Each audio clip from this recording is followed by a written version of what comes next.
Bayonnoma tuzib berib qog'ozga men boray. Qarang aka. Agar noto'g'ri bo'lsa meniki menigini qaytarasiz. Sizniki noto'g'ri bo'lsa sizni qaytarar aka. Xo'p, bu tarafdan o'tib gapiring aka. Hech qanday yomonlik aytayotgan-ku. Menga faqat o'zimni xavfsizligim. Xo'p, bu taraf o'chiring demayapman, u tarafdan o'tib gapiring. Mayli, xo'p, mana tuzib bering. Mana yerdan o'tasizmi, qatnoqsizmi?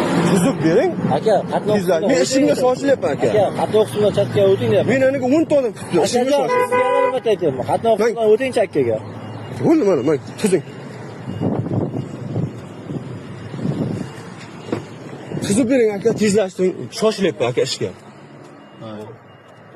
Yo, men sizga nima yomonlik qilmayapman, nimada naprez qilyapsiz? Tuzib bering bayonnoma, nima bo'lsa tuzing aka. Nima qilay? Nima olib turasiz meni? Ha, bo'ldi. Mayli aka.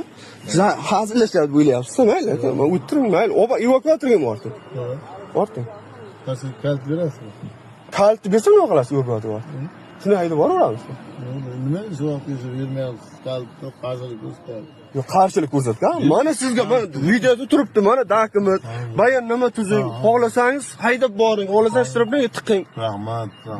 Nima qilayapti? Rahmat, mehribon sizga, mehribon. Men ko'ryapsizmi, ustimdan kulib o'tishim. Boshida shunday qilganingizda juda Boshidan shunday videoda turibdimi men? Hujjat top bayonnoma tuzdingizku aka?